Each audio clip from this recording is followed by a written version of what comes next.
Hey everyone, so the rest of this story was requested to me after my last video only containing the first part. I'm going to include that on this video just in case people haven't seen it, so if you don't want to listen to the first part, just skip ahead. I've been sitting here in the same spot recording and editing this for hours, so I hope you enjoy the video. Don't forget to add me on Snapchat and Twitter. I will always respond. Let's begin. So, I'm in a random Starbucks in the middle of downtown Las Vegas typing this out for reasons that are beyond me. I guess that if I die, I want at least someone to know what happened to me. You're probably getting the impression that I am scared for my life, but you would be completely wrong. In fact, I'm having the most fun I've ever had. This is by far the best game I've ever played. Now, enough of my babbling. Let me indulge you on why I hired a hitman on myself. So, it all started about 4 weeks ago.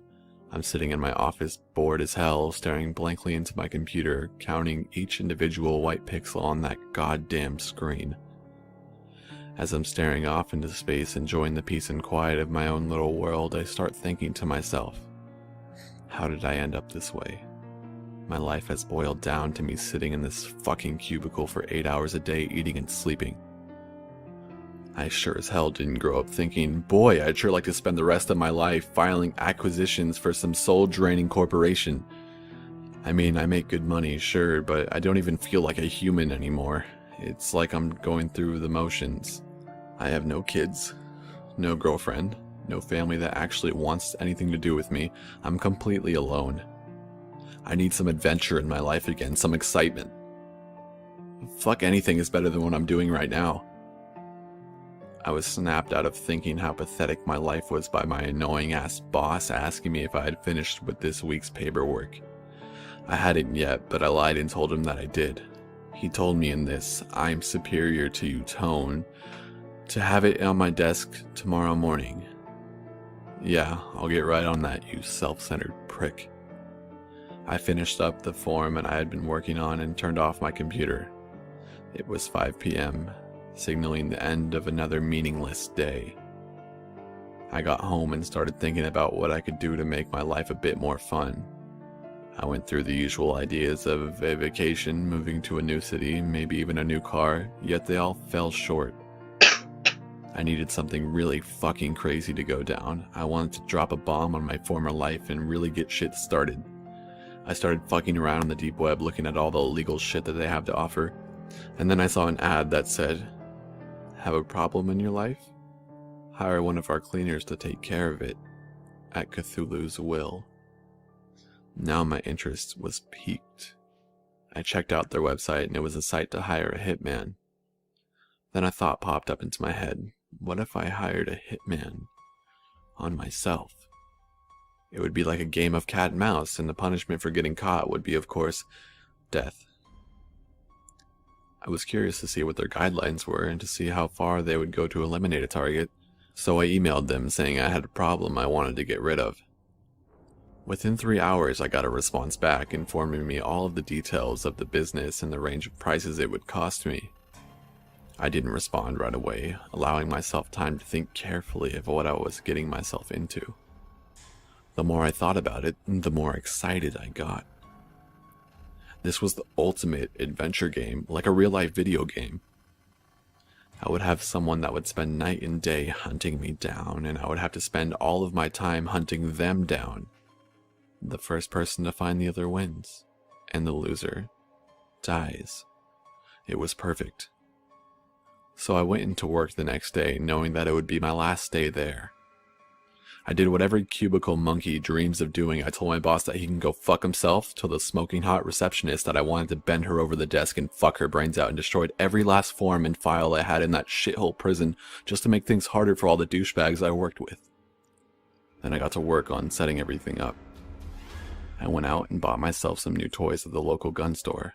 Bought myself a new 9mm Glock, a PS-90 assault rifle, and my crown jewel, a Barrett 50 cal sniper rifle.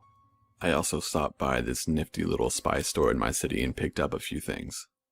A few objects with discrete cameras in them that allowed me to watch them through my phone, bug detectors, and a voice changer. I then took $30,000 from my savings account and converted it into bitcoins. After all that was completed, I contacted the man who had first emailed me and gave him all of my info, and told him that this man would be very hard to catch as he travels a lot and that he may be armed. I told him that I didn't want just one of their regular cleaners on the job. I wanted the best that they could offer. Shortly after sending the email, I received a message back informing me that they would send one of the best, but it would cost a bit more. He also said that as soon as I sent the payment, they would get started. The last line of email he sent me made me realize shit was going to get serious very quickly.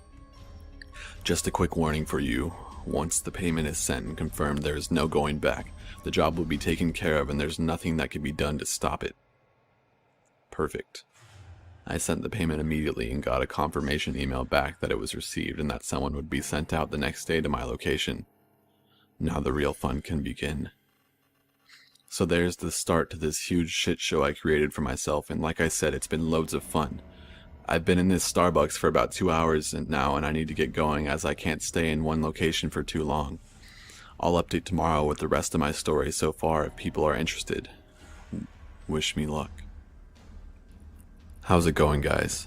I need to clear some stuff up with you guys before I get into my story. First off, a lot of you have been doubting the fact that I got a 50 caliber sniper rifle without a waiting period. The reason I was able to obtain it so easily was because the state I bought it in is a very lenient state when it comes to gun policies, and on top of that, the owner of the store is my neighbor and he knew that I wanted one for the longest time as I have an interest in long-range shooting. So, all I had to do was get a simple background check and fill out a good amount of paperwork and it was mine. Secondly, a few of you are saying things like, "You're not going to last a week." If you had even listened to the first 2 paragraphs of my first entry, you would have known that this has been going on for 4 weeks now. I've had a few encounters with the man and I'm hoping to finish this up in the next few days. Anyways, let's continue. So I had just gotten confirmation that my payment was received and someone would be sent out the next day. I started packing all the belongings in my apartment that I would need, as I wouldn't be able to return until after this was all completed. I packed about a month's worth of clothes, all my electronics that I would need, all my guns and spy gear that I had bought myself, and a few other miscellaneous items like a toothbrush and shampoo. Once everything was packed up, I went over to my friend's house that had an older car for sale that was registered to his name. I asked him if I could trade him cars for reasons I couldn't get into and gave him $2,000 just to keep my car in his backyard and look after it. I figured if this Hitman agency was any good, they'd look at my DMV records and know what kind of car I was driving and my license plate, which would make me a lot easier to find. He agreed and told me to look after myself and to be careful. So I set out back to my old apartment that night to put all the things I had packed up into the trunk and the back seat. I also set a little note on my coffee table in the living room that said, "Tag, you're it," just to fuck with the guy and give him a little heads up that this wasn't going to be an average hit. What fun would it be if he didn't even know that this was going to be a fun little game? I now had everything I needed to go in the hunt in the car that couldn't be traced back to me. Before the day ended, I went to Walmart and picked myself up a little prepaid smartphone and then dismantled my own phone so I couldn't be tracked via GPS. Before it got too late, I also stopped by the little spy shop again and picked up a magnetic GPS locator. You know, that kind that Walt and Hank from Breaking Bad put under Gus Fring's car to follow him. After that, I was fully ready to do this.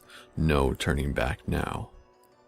I went back to the area around my apartment around 11 p.m. and parked about 2/3 to 3/4 of a mile away to wait. No way I could stay the night there and allow that guy to get the drop on me while I was sleeping. I sat on the passenger side of the car to make it look like I was waiting for a friend to come back to the car and to not freak people out who lived in the apartments I was in front of. They said they'd be sending him out the next day, so I had to sleep in the car and wait for him to arrive. I went to sleep around midnight and woke up around 7 a.m. I took out my nice deer hunting binoculars and waited, and waited, and waited. I finally got hungry enough to convince myself I needed to eat, so I went to a little fast food joint and picked up a few burgers. I went back and parked in the same spot I was before. It was around 5 p.m. at this time and I figured this guy wasn't going to come during the day, so I fucked around on Reddit for a few hours until it got dark. I finally got bored on Reddit, so I went back to watching my apartment. Around 10 a.m. I watched an all-black car with dark-tinted windows, I think it was a Chrysler 300, pulled up a few hundred feet from my apartment on the other side of the street. It looked a bit fishy on account that it had out-of-state plates I'd never seen in my neighborhood before, so I started to watch it. It just sat there for about 10 minutes, presumably checking out the house, then it drove away. Huh. Well, that was weird, I thought to myself as I had the biggest grin on my face. I knew that was my guy. I tried to sleep that night, maybe got a few hours in around 1 o'clock, but I was so excited with anticipation that I couldn't get a full night's rest. I woke up around 3 to 3:30 a.m. to check everything out. So I started fucking around on Reddit again to pass the time. Around 4 a.m., the same black car pulled up in the same spot as before. About 2 to 3 minutes of waiting there, the light shut off and a man got out. He was a bigger guy, around my height, 6 foot, but way bigger muscle-wise. The dude could definitely beat the shit out of me in close quarters combat, so I knew I couldn't let that happen. The guy was also dressed in a really nice suit. What a fucking stereotypical hitman, I thought to myself. I noticed I had the biggest grin on my face again. I felt so alive. The man walked across the street and sure enough went up to my apartment. He took a key out of his pocket, put it in the lock, and slammed on it with this small metal brick thing. I knew it was a bump key. He then entered my apartment and shut the door behind him. About 30 seconds later, after he did that, I used the binoculars to focus in on his license plates and wrote down the number. After about 5 minutes, he came out and put something in his pocket. I'm pretty sure it was his gun. He also had something else crumpled up in his other hand. He threw it in the gutter, got back in his car, and drove off. I waited about an hour and went to go see what he threw out. Sure enough, it was the "tag you're it" note I left him. I started laughing hysterically and knew this was going to be a lot more fun than I could ever hope for. I went back to my car to try to catch a few hours of sleep. When I awoke, the sun was already up. It was around 8 a.m. I drove off to another one of my buddy's house who worked for the DMV to get some info from him. He wasn't there, so I went to his work to find him. After about 15 minutes, when he was in between helping people, I walked up to his counter. He was surprised to see me and greeted me with, "What's up, man?" I sat down without saying anything to him and slipped him a piece of paper with a license plate number on it. "What's this?" he asked. I just looked at him and said, "Don't ask questions. I need the info of the person who these plates belong to." "Dude, I can't give that information to you. I could get in a lot of trouble." I pulled out about $200 from my wallet and slipped it to him and said, "Please, dude, this is really important. This guy wants to kill me and I need his information. My life depends on it. Here's $200. I know you and your wife have been hurting for money." He looked at me with a really serious look and muttered under his breath, "Fuck, man." He took the money and put it into his pocket and started typing on his computer. He then got up from his chair and told me he'd be right back. About a minute later, he came back with a few sheets of paper. This is everything I could get on the guy. I looked at him again with a really serious face and said, "Don't mention this to anyone, even your wife. This guy is really dangerous and I don't need you getting involved, and make sure no one can trace back the fact that you looked up his information." He looked back at me and said, "Okay." As I was getting up to leave, he just said, "Take care of yourself, man, and be careful." I told him that I would and that I couldn't thank him enough. I walked back to my car and started studying the piece of paper and once again had a huge grin on my face. I now had a bunch of this guy's info in my hands. I knew who I was dealing with. I'm not disclosing the man's name due to concerns for myself and his family, so we'll just refer to him as Mike. Mike was 35 years old and was registered to an address in Arizona. Like I thought, it was a black Chrysler 300. Now that I had the info I needed, it was time to stake out my house a bit more. When I got back, it was around 1 p.m. and I parked a little bit further this time. I sat in my car for about another hour, and when 2 p.m. rolled around, I saw the same black 300 roll up about 2 blocks away from my place again. Further away from the last time, but close enough to watch the place thoroughly. I was only about a mile away from him, and he didn't even know it. So, the Burger King I'm in is pretty much dead now, and I've been here for quite a while. I need to get back to my hotel and start planning some stuff. I'll try to post back tomorrow when I have a bit of free time around 5 or 6 p.m. Until next time, how's it going, everybody?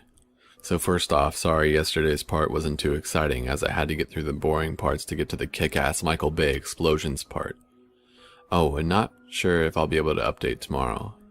And if I do, it'll be later at night. Why, you might ask?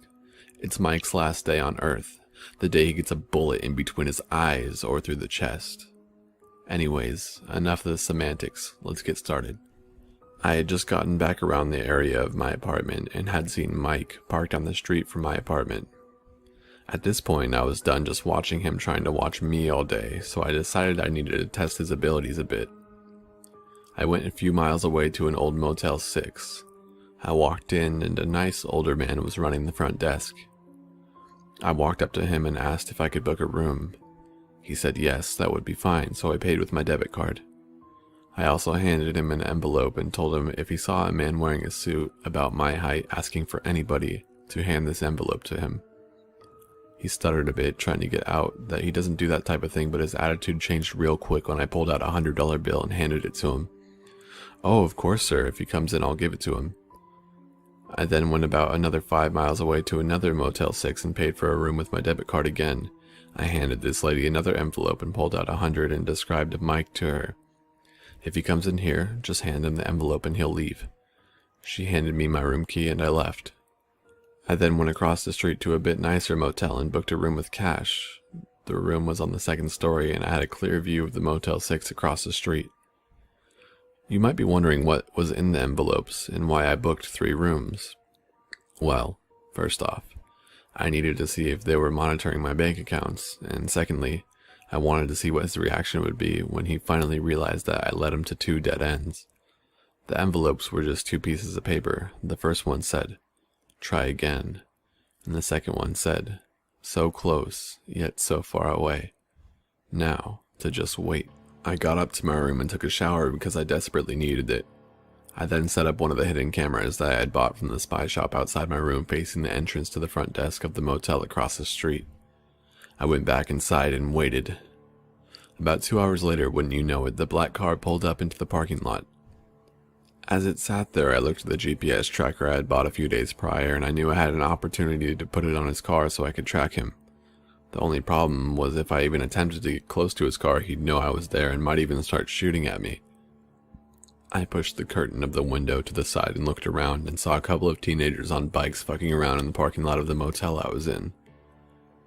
I put on a baseball cap and went downstairs trying to face away from Mike's car the whole time. I walked up to a soda machine that was downstairs and yelled at the kids to come over to where I was while waving a $100 bill in the air.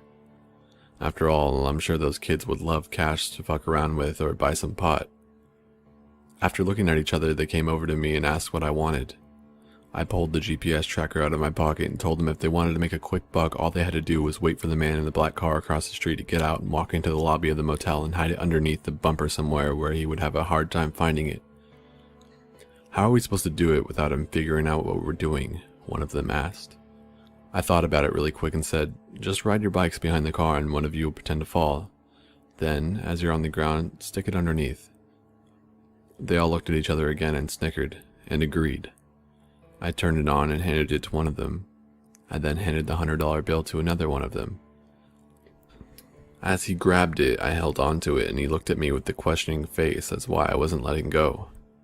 They all looked back at me and I looked at each one of them dead in the eye and said, "If you kids just run off with my GPS locator and my $100, I will find each of you and kill you and your families. I'm not the type of guy you want to fuck with. Got it?" Their smiles quickly faded and they all nodded. "I'll be watching from somewhere to make sure the job is done. You boys have a nice day."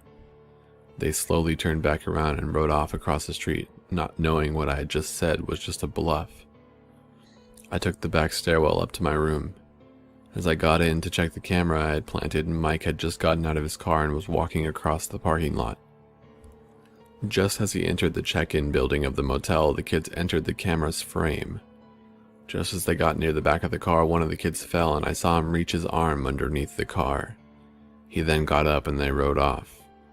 About a minute later, I saw Mike leaving the motel lobby. He opened the envelope, read the paper, and then crumpled it up and threw it on the ground.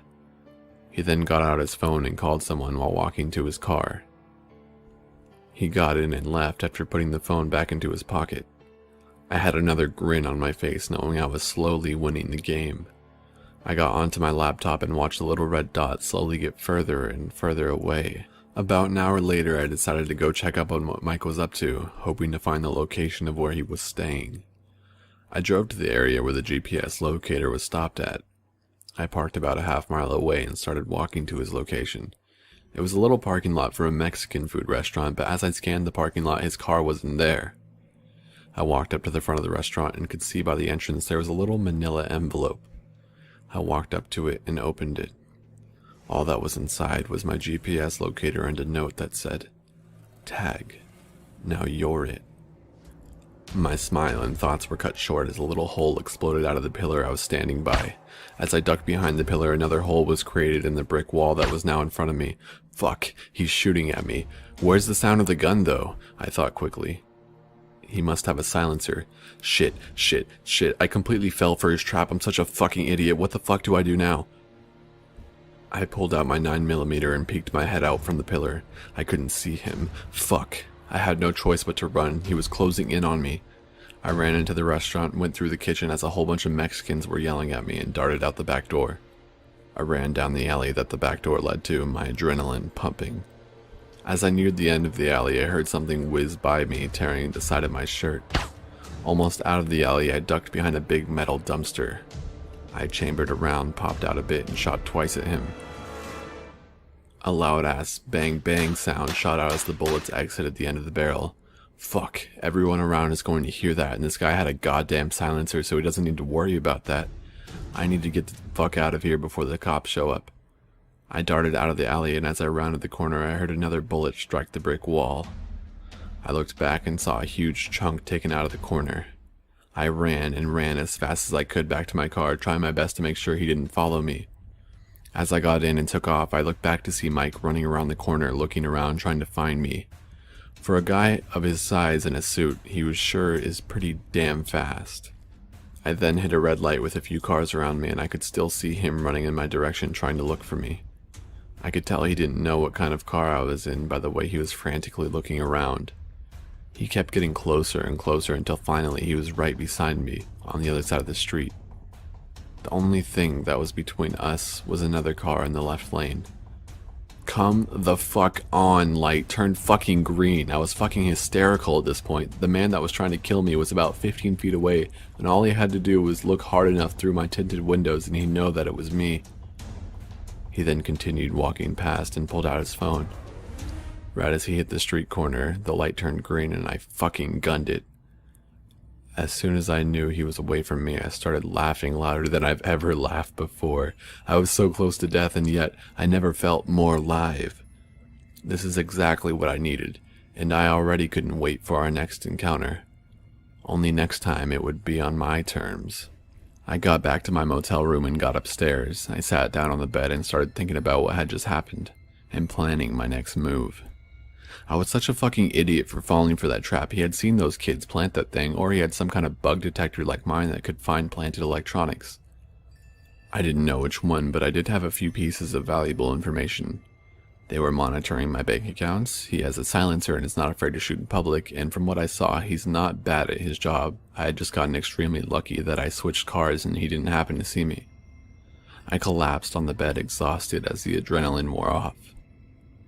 About 15 minutes had passed as I lay on my bed contemplating everything, and I got a phone call.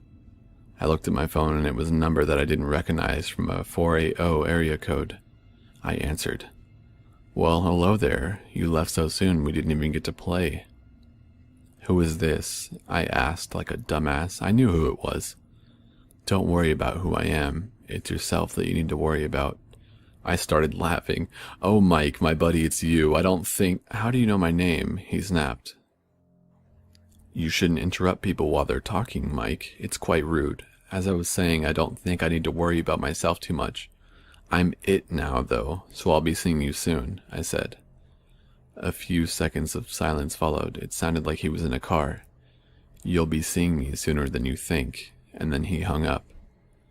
I don't know what he meant by that, but I needed to get the fuck out of this hotel and into a new one. I wrote down the number he called me on, and I packed all my stuff up and got out of there as quickly as I could. As I was leaving, all I could think of was how the fuck did he get my number? I threw the phone out of the window and kept driving. As I was driving away, I saw his car pull into the motel parking lot I was just at. Anyways, once again, I need to get going. This bar I'm at is called the Blind Tiger. It is packed, but I've been here for too long, and I need to get back to my hotel. I also need to start prepping for tomorrow. Thanks for listening, guys. Until next time. Well, fuck me, I had this whole goddamn thing typed out and then my laptop died, so now I gotta read this whole fucking update again. Okay, if it wasn't for all the support and messages asking when the next part would be out, I wouldn't even have bothered typing this all out again, but I know the feeling of getting your daily fix, and I didn't update yesterday due to some events. So I guess I'll start all over. Anyways, fuck me, let's just get this started again. I ended the last update with me driving away from the motel parking lot, and after a few seconds of me pulling out, Mike pulled in. If I had even left a few minutes later, he would have caught me in my room packing my shit, or me packing everything up into my car. Did he think I was an idiot? That I wouldn't change places after he ended our conversation with, "You'll be seeing me sooner than you think"? Or maybe he's having just as much fun as I am with this game. After all, you don't take up this line of work without at least partly enjoying killing people. I'm probably giving him the same rush he's giving me, in that he probably doesn't expect his clients to actually go after him or even know when he's coming. Anyways, I got to my next hotel and took a shower I desperately needed again while singing that stupid fucking Iggy Pop song, IGGY, and, shaking my ass in the shower. It's like a fucking brain parasite, and the only way to get it out is to sing the song of its people, or some shit like that. I don't know, fucking sue me. After I got out of the shower, I passed out on the bed after having almost been killed a few hours prior. When I woke up, I knew I needed to get going again. After all, I was it. I went to Walmart to pick up a new phone and some supplies to make a few suppressors. Yes, I said suppressors instead of silencers. You happy now, gun fags? Anyways, as I was walking down the aisles watching all the fat-ass Americans on their scooters because they're too fucking lazy to walk, I started contemplating how Mike even got my number. I picked up my new phone and a few cans of Cheese Whiz, along with a few other supplies for my suppressors. And no, I'm not getting into how I made them. I just pulled the first guide online that showed me how, and they were a real pain in the ass to make. A few of your guys' suggestions on how to make them seemed a lot easier. Anyways, as I was checking out, I took out my cash and looked at my phone. I was about to buy. It dawned on me that when all of this started, I paid for the first throwaway phone with my card. I'm such a fucking idiot. That's probably how he tracked me down. I paid for everything and got back to my hotel. The first thing I did was some research to see if it was possible to get a phone's ESN/MEID number just from a purchase. It turns out it was possible to do. It was just a difficult process of going through Walmart's purchase database or the phone's manufacturer database. Fuck.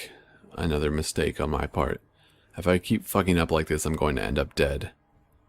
I took the rest of the day to make the suppressors for myself, and they turned out pretty good. Except for the huge fucking Cheese Whiz mess I had to clean up.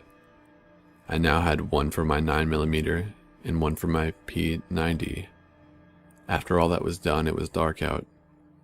I wanted to see if Mike would somehow be able to find me with no card activity or cell phone at his disposal, so I waited.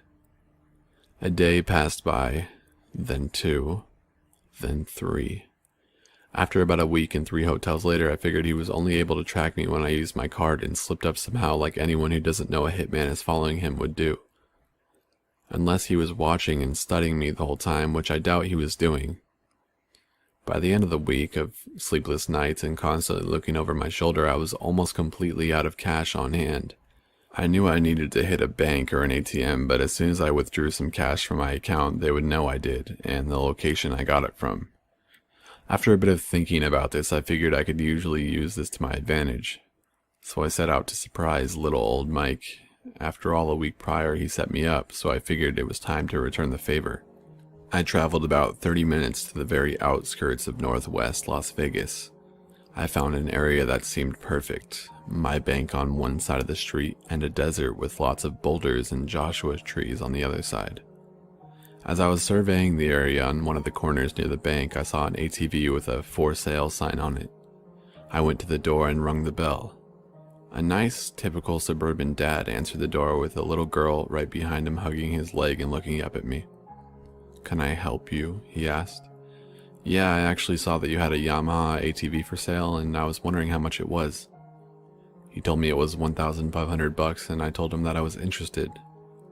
We shot the shit for a while and he told me about his family and that they just had another girl, so he had not the time or money to keep this thing around. My time of fun and fucking around is on hold for the moment, I guess, he said, laughing a bit. I laughed back, and while I was looking at him, I kind of envied him. If I had a girl I loved a lot and some little ones that meant the world to me, I wouldn't be doing what I was currently doing. But that's neither here nor there. Sorry, I'm rambling. I told him that I was interested in getting it now and asked if it was okay if I ran to the bank to grab some cash. He told me that that was fine and he would be waiting outside. I got to the bank, and as I was about to put my card into the machine, a thought grabbed my attention. As soon as you pull out this money, you're going to be on a time slot until Mike comes in and checks the area. I mentally prepared myself and pulled out the cash. It was time for us to meet again. This time, on my terms. I ran back to the man's house with the ATV and he was outside checking everything out on it. I handed him the cash and gave it a quick test drive around the neighborhood. I got back in a minute or two and thanked him for the time and wished him luck on his newborn.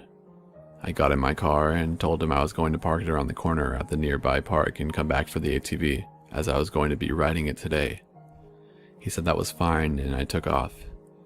As soon as I parked at the park, I literally ran back to his house and hopped on the ATV. I had just pulled out the cash and I knew Mike couldn't possibly be on his way already, but something inside me knew that I couldn't involve this nice gentleman that I had just bought this thing from. I wouldn't put it past Mike to break into their house and kill everyone in there just to get a hint of my location. I drove the ATV back to the park and I parked it right behind my car. I got my backpack out from the back seat and put my homemade suppressors and my 9mm in there. I slung the P90 on my back and also rolled up a few paper targets and put them into my pack just in case I got stopped by the police. At least I had an excuse that I was practicing my shooting out in the desert.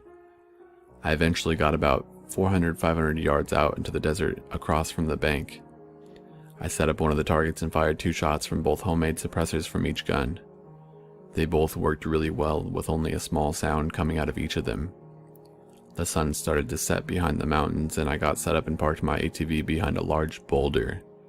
When it got completely dark, I got on top of the boulder and I lied down. I put on a black ski mask and a black shirt so I couldn't be noticed out in the open. I flipped the cap to my scope on my P90 off and looked through it. I could see the bank dimly lit inside as well as the parking lot. Now, all I had to do was wait. It had been about an hour and a half to 2 hours since I had to look at the bank, but no Mike. Around 11 o'clock or so, I finally saw his black car pull up. He drove around the bank once and then parked in front of it. I immediately noticed that his plates weren't on the car, which struck me as odd. He got out and walked up to the ATM and had something in his hand with wires attached to it. He put it in the machine and turned his back to me. Perfect. I flipped my safety off and took the shot. Boom. Center mass. He fell into the machine and pulled out his gun. How the fuck is he even moving? I shot him right through the fucking back. He ran and ducked behind his car. I aimed for his tires. Boom. Back right tire. Gone. Boom. Back left tire. Gone. At this point he knew the direction I was shooting from and he popped his head out. He shot twice in my direction, but he couldn't see me in the darkness. It was great. I had another huge smile on my face. Now you know what it's like to be trapped, you son of a bitch, but this time you have no getaway vehicle. Alright guys, I was planning on going a little bit further with this, but I think I'm done for the day as far as writing goes. I'll update tomorrow. How's it going, guys? Sorry about not updating yesterday. I had a fucking massive migraine and couldn't even walk, let alone type an entire update. I was sitting on top of the boulder I had just taken the shot at Mike from, who was standing in front of the ATM. I forgot to mention during the last update that he had a mask on when he got out of the car. I could tell it was him though, with his suit and body shape. I took a shot at him and he fell onto the machine. I proceeded to shoot out the back tires on his Chrysler 300 to trap him. He was now a sitting duck with nowhere to run. He then went onto the passenger side of his car and dove through the window. I didn't know what he was doing. He obviously knew that his car was fucked with 2 back tires gone. He put it into reverse with the back rims grinding against the pavement. Then the car flipped around with the headlights pointing towards me. He gunned the car across the road and started hauling dick towards me. I shot a few times at the front windshield, but the bullets seemed to not go through. I now figured that he had some sort of light bulletproof glass or something of the sort. The car had now hit the desert, still accelerating. About 100 yards out from the boulder I was perched on, I saw the driver's side door open and him bail out. I shot once at him, but missed. As soon as I took the shot, I jumped off the boulder right by my ATV. About 2 or 3 seconds after I did, I heard a huge explosion and saw a gigantic flash of light envelop the dark desert. I started up the ATV and slung the P90 over my shoulder. As I rounded the boulder, I saw Mike's car engulfed in flames. I flew past it, searching for him with my 9mm out. He was nowhere in sight. I gunned it to the bank and ran up to the ATM he was just at. The weird electronic device with wires hanging out of it was still stuck in it. I grabbed it and took off. I guess he forgot it in all the commotion. I took off towards my car, still trying to look for Mike in the desert as I passed by it. Again, he was nowhere to be seen. I took off my ski mask and put it in my pocket as I was speeding down the street. I was pissed I had let him get away. It wasn't going to be easy to get another chance like that, like I just had. As I arrived at my car, I heard sirens in the distance. I knew I couldn't just leave the ATV out in the open for the cops to find, so I found some bushes on the edge of the park. I took some wet wipes I had in my backpack and wiped off the handlebars and a few other spots where I thought my prints would be. I ran as quickly as I could after hiding the ATV and got into my car. As I was driving away, I could hear more and more sirens in the distance. I hauled ass out of the area in order to not be linked with what had just happened. It was about a half hour later I finally arrived back at my hotel, exhausted and angry that I missed my chance. I pulled the device that I had just gotten out of my pocket and started doing some research. I didn't find much on the outer web, but on the darknet I found some similar devices. They were apparently for hacking into ATMs and pulling money out of people's accounts. I needed to figure out what he was doing with this thing, so I drove to a nearby coffee shop and used their Wi-Fi. I checked my bank account and saw several $1,000s missing from my account. All of the transactions were in $1,000 increments, one day after another. It blew my mind. They were taking money slowly out of my account in order to bankrupt me to slow me down. This just pissed me off more than anything. You weren't playing this game very fairly, Mike. Whatever the fuck that's supposed to mean. I went back to my hotel and crashed. When I awoke, it was already daytime, around 10 a.m. I finally got a good night's rest. God knows I needed it. I sat up in the bed thinking. Technically, Mike was it now, and I figured he was a bit pissed that I caught him by surprise. Oh, and on top of that, he destroyed his car to get away from me, and he probably had to walk for hours and hours back to his hotel, or call a taxi. It made me smile that I put him through all of that. He really went through a lot to get out of that situation. I mean, shit, his goddamn car was rigged with fucking explosive just in case he was put in a situation like that. It dawned on me that I wouldn't know what vehicle he was in now, which made my life a lot harder. He could be in any vehicle at any time, which sucked. I just sat on the edge of my bed thinking about all of this, and there was a knock on the door. My adrenaline was pumping again. I heard a key card get put into the slot, and the door handle jiggled a bit before opening. I grabbed my Glock and chambered around and dove behind my bed. The door was caught by the chain lock. I looked up to see a little Mexican housekeeper looking at me. I put the gun behind my back and stood up. "Housekeeping," she said while looking at me. "No, thank you, come back later," I said to her. She shut the door and I hear her walking away. I had a huge sigh of relief and unchambered the round. Fuck, lady, you could have been shot. Weren't they supposed to say housekeeping before they opened the fucking door? I sat back down on the bed and slid my hands over my forehead and through my hair. I could tell my body was having a hard time with all this shit going down. I got up and took another shower. I stayed in that night and ordered a takeout. The next day I switched motels and chilled out. I took another few days to chill out and recoup from everything that happened.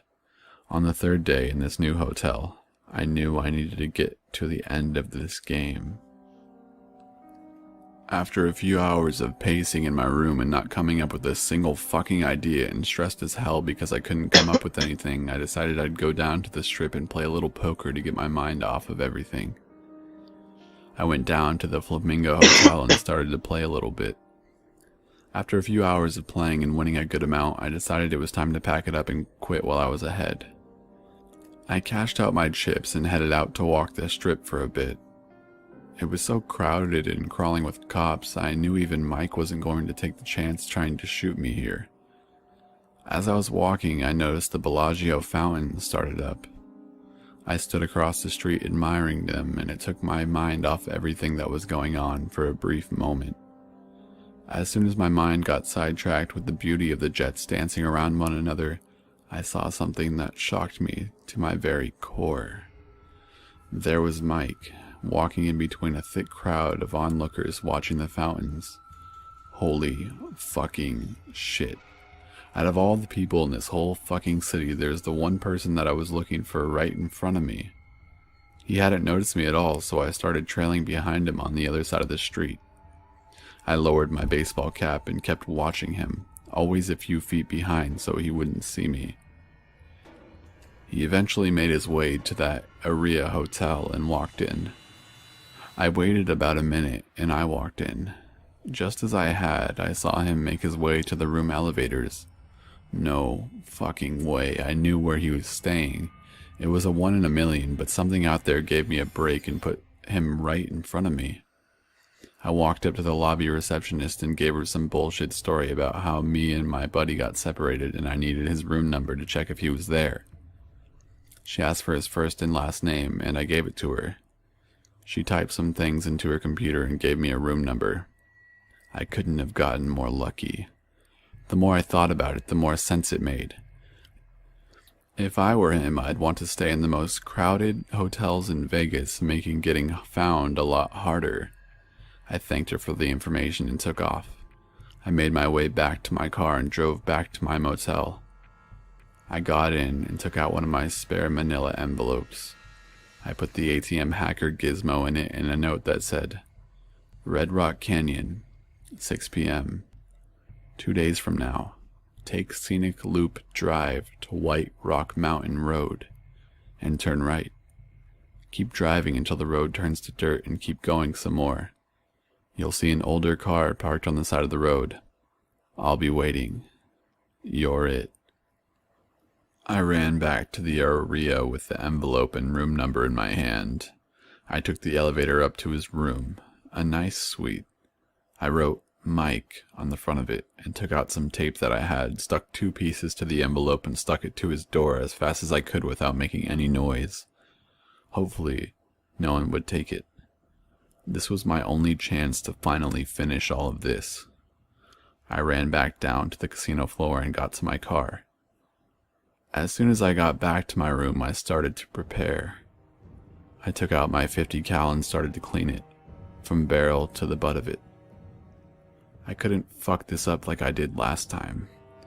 I started to put the gun back together and there it was again. That big ol' smile had come back to my face. Alright guys, this is almost the end and there'll either be 1 or 2 more updates. Again, sorry for not updating sooner. And I will be sure to update tomorrow, you have my word. Hey everyone, first off I want to apologize for taking so long to update, and secondly I want to apologize for not updating when I said I was going to when some of you asked. I currently have a massive fucking migraine, so I'll try to write as much as I can about the events that have been happening in the past few days, and then I'll continue on where part 5 left off. I got done cleaning all my guns at the hotel room, and I then proceeded to go to Walmart to get a few extra outdoor items along with the things I had brought from home in case I could no longer stay in a hotel room and had to do a little camping. I picked up about 10 of the 5-gallon propane containers, 2 big 10-gallon gasoline containers, a big bottle of Jack Daniels, and some other odds and ends to keep me sane if I had to wait for him, After all, he did have a reputation for taking his time to prepare and plan for whatever he was about to do. Unless he was setting a trap for me, he really got shit moving when the ball was in his court. Unfortunately for him, it wasn't this time, so I was prepared to wait. I stopped at a gas station to fill up my tank and the 10-gallon gasoline drums I had just bought. Once I was done, I headed up to set up and wait. I arrived around 11 p.m. I told Mike to meet me out at the Red Rock in 2 days from when I left him the note. I figured he was going to take the day in between to check out the place for advantages and disadvantages, cover, terrain, and which spots would offer the greatest advantage over the other, i.e. high ground with lots of cover. I had already done this the week before, and I luckily have spent my fair share of time in the area hiking along just to get out of the city, even if it was just for a moment. You'd be surprised at how much more you can take in when you hike alone and don't have any distractions.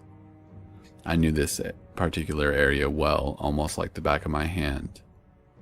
Mike didn't, so I had a few ideas on where to lay a trap for him if he decided to come the next day and do some scouting.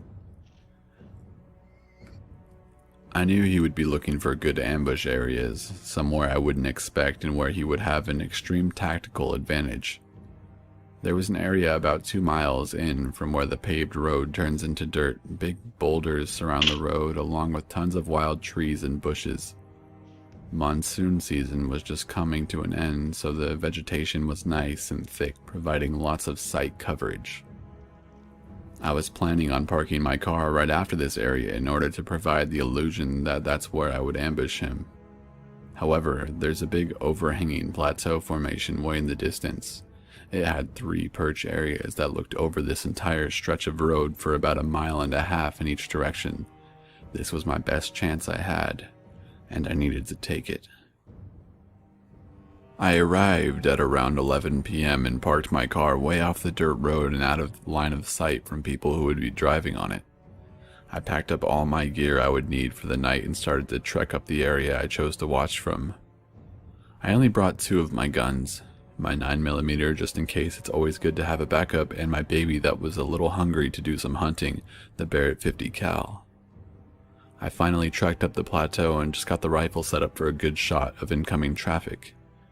It was around midnight at this point, and I figured I'd just relax with some Jack and some shitty easy cooked meals for a bit. I had no internet or phone service, so it was good old-fashioned books and a few comics to keep me entertained. I had other stuff back in the car, but I was content for the night. Around 2:30 to 3 a.m. I heard a car coming down the dirt road toward me.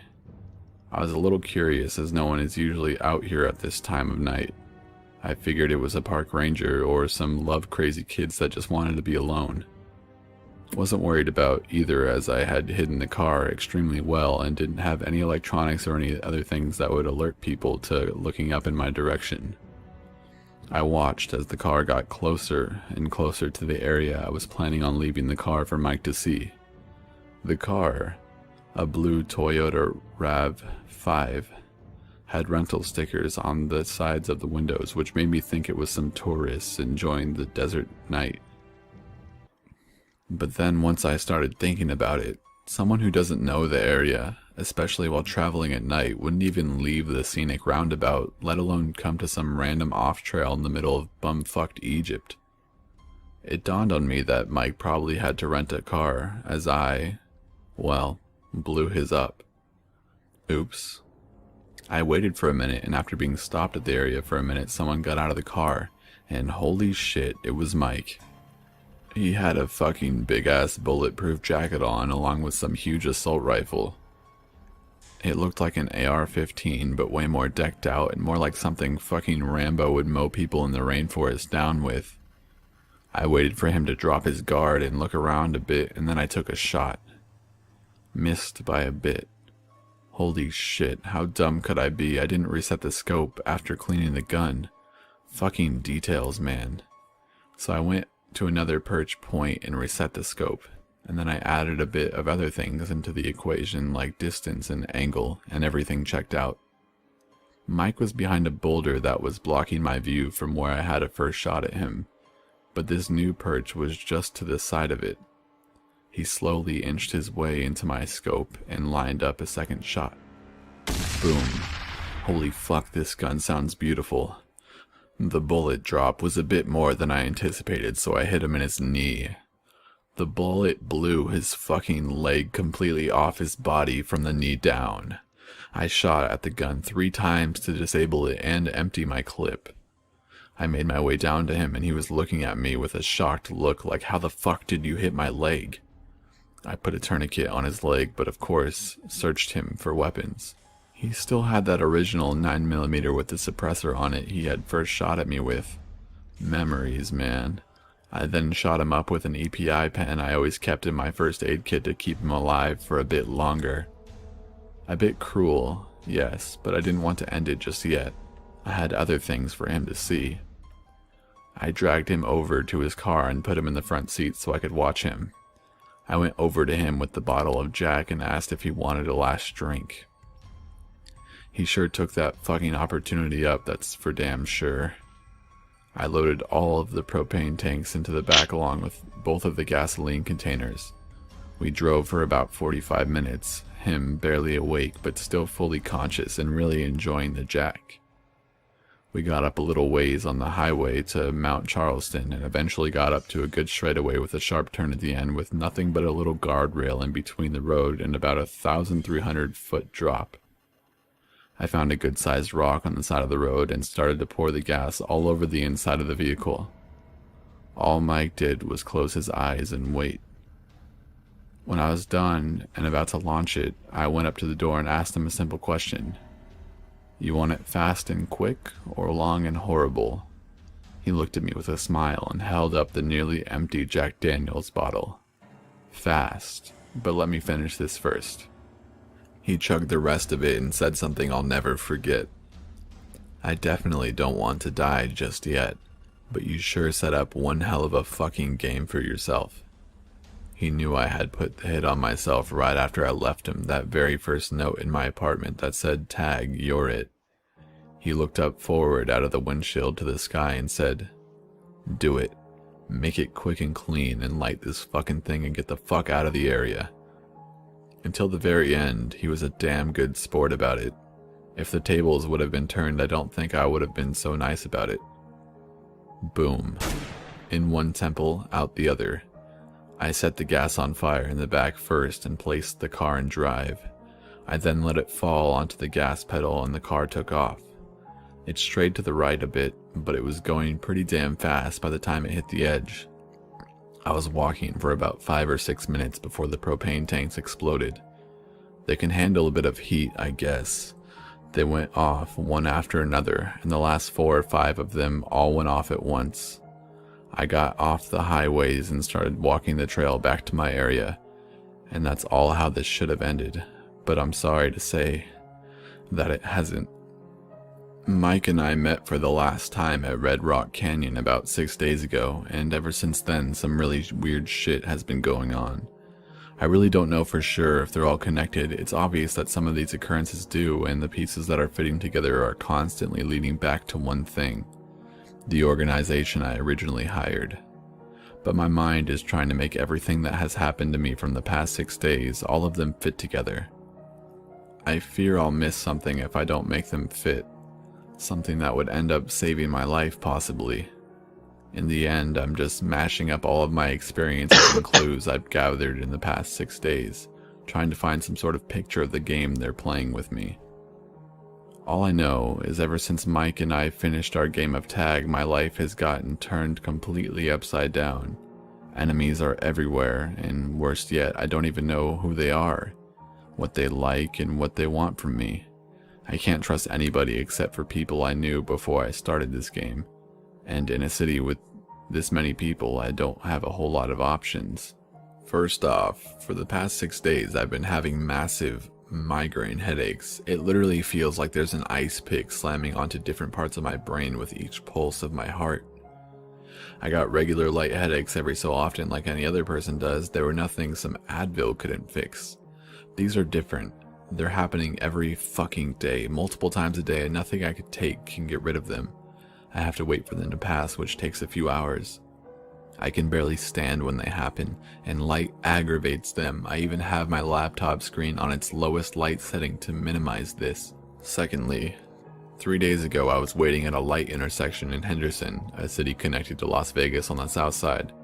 The left turn light turned green, but the other lights for people that want to go through the intersection were still red, so I remained stopped, waiting patiently with no other cars in front of me. The first car turning left started through the intersection. Then out of nowhere, a car going at least 60 to 70 miles per hour barrels through and T-bones the car. The car that was T-boned while turning spun a few times but ended up on the other side of the intersection, finally stopping on the corner of the sidewalk to the left from my position, while the other car that sped through the light barely made it through the intersection, coming to a grinding halt as its engines dropped and the front end completely caved in. Everyone slammed on their brakes and the intersection was pretty much wide open, so I hit the gas and drove through and parked my car in front of her with my right side wheels up on the curb. I jumped out of my car and ran to hers, praying she was okay, and attempted to open her driver's side door, but it was also caved in where the other car had impacted, so the door lock was busted to shit from the looks of it. I ran to the passenger side and unlocked the door through the broken window, seeing the unconscious woman strapped into what looked like a metal death box. I had an unbelievable sense of recognition come over me. I knew I had seen her before, but I have no idea where. Like walking past someone that you've seen shooing at your favorite grocery store, or recognizing someone that jogs around your block in the morning. Only this time you're both standing in line to buy movie tickets. You recognize them and you know you've seen them around somewhere, but you don't exactly know where. I quickly pushed the thought out of my brain in order to focus. I tried getting her out of her seat, but I couldn't access the belt buckle latch attached to the seat as it was completely encased by the caved-in driver's side door. I searched my pockets frantically for my pocket knife and cut through the belt.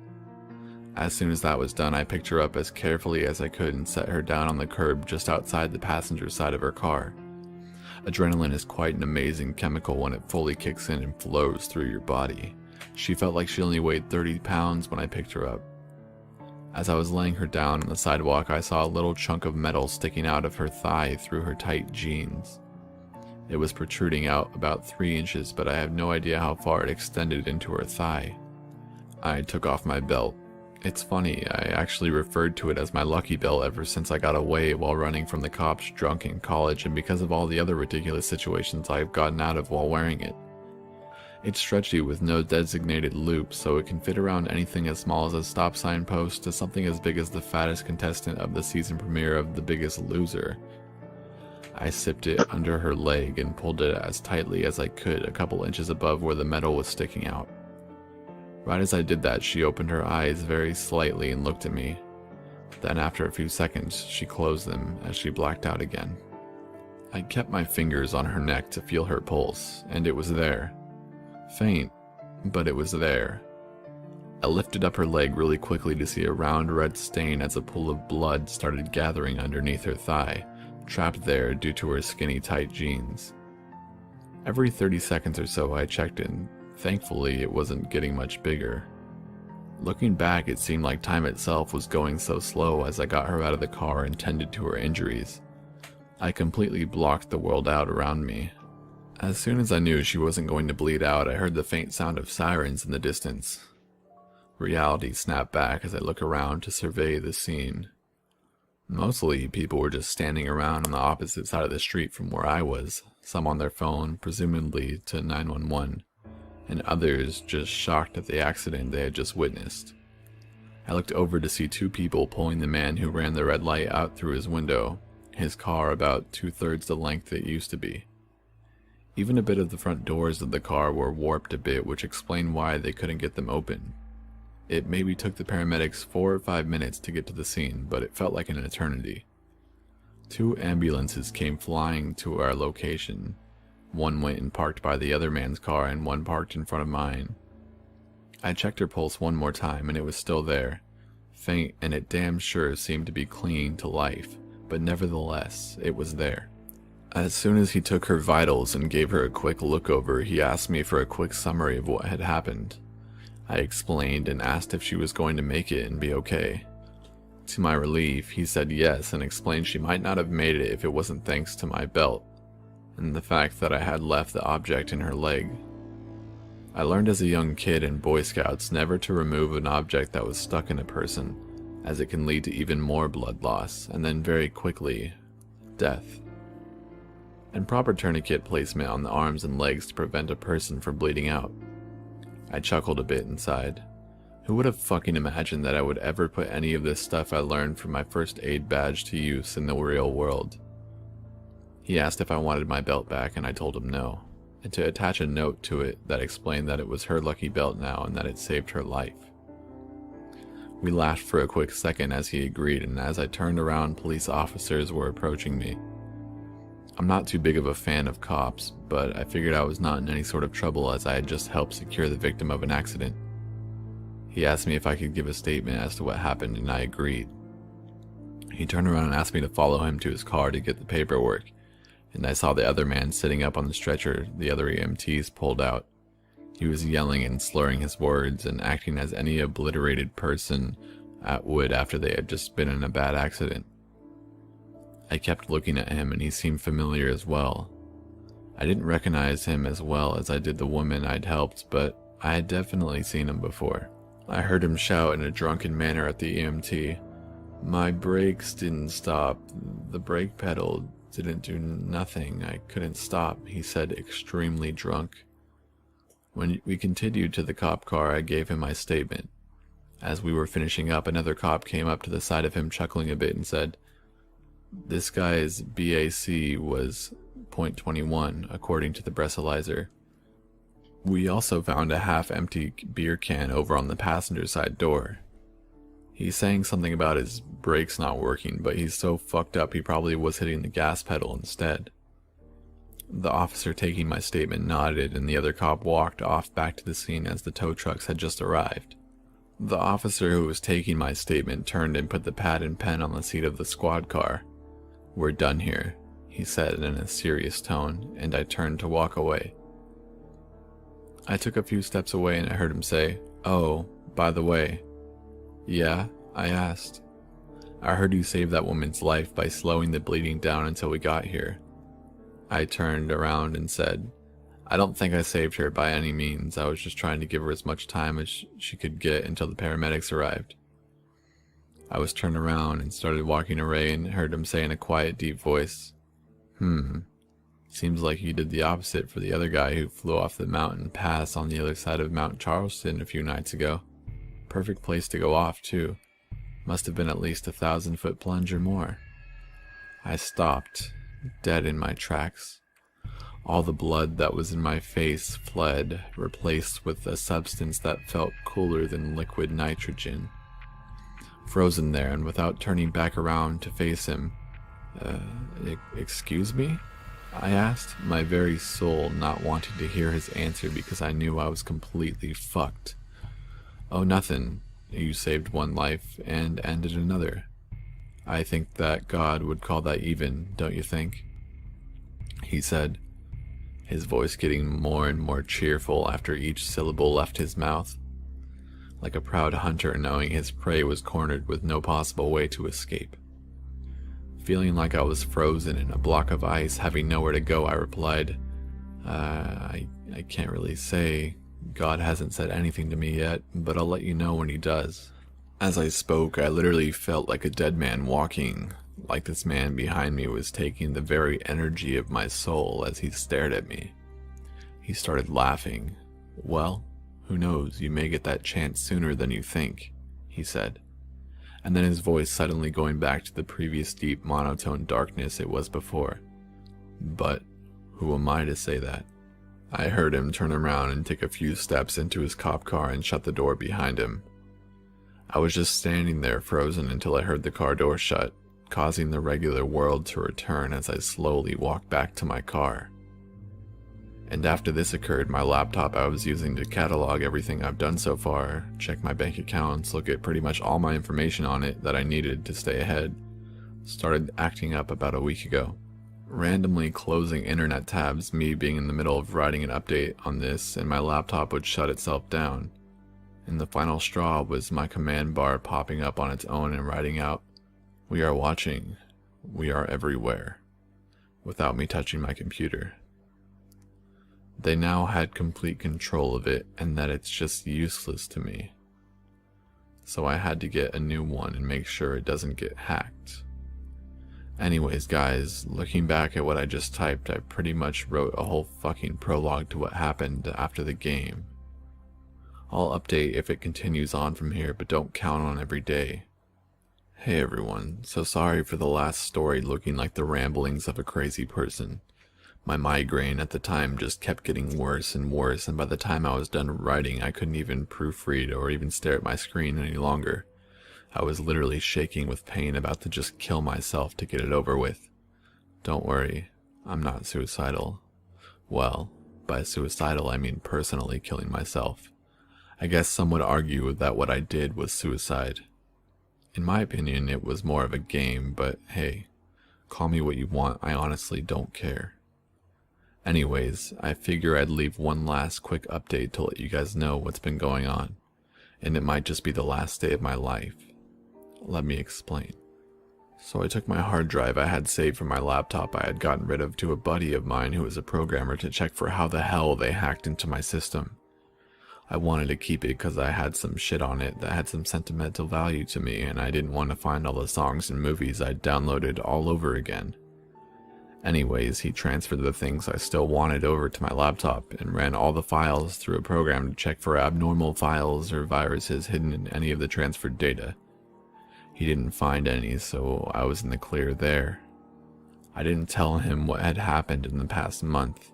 He just figured I was busy at work or whatever. He downloaded some security software on my new laptop and gave me a few tips on how to avoid my security from getting breached. I probably should have told him that it wasn't just some random guy hacking my system, but if I got into details it could possibly put him at risk, so I just thanked him and went on my way. As I was getting back to my hotel and going up to my room, I saw a man in a suit standing across the street, just staring at me. I went inside, freaking out, and checked out the window every couple minutes to see if he was still there. After a few peeks of him still looking right at me, he got on his phone and eventually left. Shortly after, I went to a hotel, taking U-turns and backtracking to make sure I wasn't followed. I checked in and went to my room to check it out. I took my bug detector and went around the room. Nothing came up, luckily. As I went outside to get my bags out of my bag, I felt like I was being watched again. I looked around thinking I was just being paranoid, and fucking again there was a different guy in a suit just watching me. Holy shit, how many guys do they have watching me this time? And why haven't they all just killed me already? Well, I'll find out soon enough. I went into my room and started thinking about everything that had happened since I killed Mike. I started thinking about the car crash I'd seen and the people I saw in it. After thinking for hours, the girl in the car that was T-boned. I did know her. She worked in a different branch for the company I used to work for. She didn't work in my building, and I didn't even know if she worked in the same city since my company was in several different states. But I was sure I've seen her in my office dropping papers off to my boss. Why her though? Was it a fluke? And then I thought about the cop afterwards. No one was around when I killed Mike. There was no report on the news about it. I wore gloves so there wouldn't be any prints, and I torched the whole fucking car. What the fuck is going on? Fuck it, I had no idea, and I'm dead anyways. I went to my computer and opened it up to look at a good bar to get fucked up at. Another command bar was open and it said, "We need to talk. Sunset Park, tomorrow, 8 p.m. Go to the southeast corner, come alone. If you pull anything, you will be shot. Don't be stupid." Well, fuck it, they know where I am. Anywhere I go, they have people everywhere, and I'm willing to bet they'll go to any length to find me. Maybe they just haven't killed me yet because they want a private place where it'll be easy to do it and to dispose of my body. I can't run anymore. I don't want to run anymore. I had the time of my life and now it's not fun anymore. Oh well, I'll see what they want. And I'm gonna go get shit-faced and have a good time. Goodbye, everyone. And in the words of the famous Ron Burgundy, stay classy.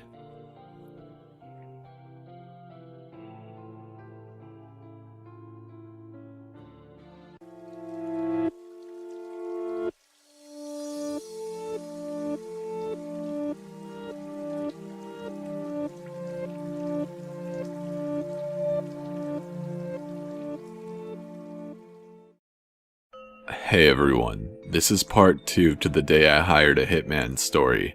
If you haven't watched it, none of this will make sense to you and I highly recommend you go watch it. It's a long video, but it's worth the time, I promise. Click the annotation on screen or I'll have a link in the description. Let's begin. Hey everyone, I'm typing this out not for you guys, but mainly for me. I need to vent a bit and there's not many people I can talk to about this. The organization I'm working for has gone through YouTube numerous times and granted me authorization to write this. It seems not many authorities prowl through YouTube, and when they do, it's on their own time. A lot of shit has been going on in my life lately, and at the end of the day I believe I was able to turn it around and actually do some good for this evil fucking world we live in. Anyways, let's just get to the story about how I was forced into this new line of work, how I was forced to become a hired gun. There are entities, both living and non-living, that have power and control like you couldn't even imagine. Even now, after seeing everything I've seen, it's hard for me to grasp. It's hard for me to believe. Those conspiracy theory nuts really aren't too far off, I've come to realize. Things are more connected behind the scenes than you could even imagine. These entities are completely invisible to the normal person until it lets its presence known to you, or you worm your way into its territory. Either of these scenarios end the same way. Once you stumble upon things of this magnitude, you end up joining, or you end up dead. Simple as that. These people are everywhere. Politicians, CEOs, lawyers, businessmen. They're able to see all, control anyone they want, and the scariest part, anything is obtainable. Anything. Again, I'm rambling. Let's pick up where I left off last time, shall we? I arrived at Sunset Park, about a 10-minute drive from downtown Vegas, around 6 p.m. I was walking around the area where these people wanted me to meet them until I saw a woman in a suit leaning against a tree. She had glasses on, but I could feel her staring at me, her gaze studying my movements and piercing my body like a knife. I walked up to her with my hands behind my back, my right hand inches away from my 9mm that was tucked in my pants under my shirt. As soon as I approached her, she said to me, "You have a 9mm tucked in your pants. I'd advise you not to pull it out." I was stunned. She was very good at picking up visual cues from people. She smiled as my facial expression showed that she was correct. I continued walking toward her, trying not to show my fear that this may well be the end for me. A light breeze blew through the park as I approached. I smiled a bit and said, "Well, aren't you an intuitive little thing? Tell me, what's stopping me from pulling out my gun and blowing your fucking brains out?" I tried sounding like I had some sort of control over the situation, but that was the furthest thing from the truth, and she knew it. "I have a sniper trained on you right now. If you attempt to make a move for your gun, you'll have your head blown clean off your body in less than half a second." I pulled my arms from behind my body and folded them in front of me. "Good. You seem to have some brains after all," she said, smirking a bit. That smug fucking face reassuring me that I was in no position to do anything, like a dog's owner smiling as it obeys a command. "Enough of the bullshit. You called me, I came, now what the fuck do you guys want?" She gave me a signal to follow her. In the distance I saw a park bench void of any human activity. I followed her while lagging a bit behind, attempting to survey the situation a bit. It was no use though. I was way out of my league, and that fact devastated me. I hate having no control of situations I'm involved in. We both sat down, facing each other on opposite sides of the bench. She took off her sunglasses. Beautiful, green eyes shone to my view, wore out from the troubles of her past and obstacles in her future. We have a proposal for you, Mr. I'll leave that out. Call me Tyler, I said. Okay, Tyler. Well, let me give you the short version. You poked the wrong bear, and furthermore, you killed one of our operatives. This wouldn't be a problem if you hadn't hired a fucking hit on yourself just for some amusement. Now we're down a man, and that's very serious in our line of work. We value each of our employees and the skill sets they possess. Now, I'll ask you one time. Rather, I'll tell you one time. You will join our organization for a limited amount of time to replace the operator you disposed of. That, or sometime in the next 12 hours, you will be disposed of. I started laughing, that smile returning to my face that I hadn't seen since the last time I saw Mike. I wasn't laughing because something was funny. It was one of those laughs where something is seriously fucking wrong and there is no other emotion to convey how fucked up the situation is.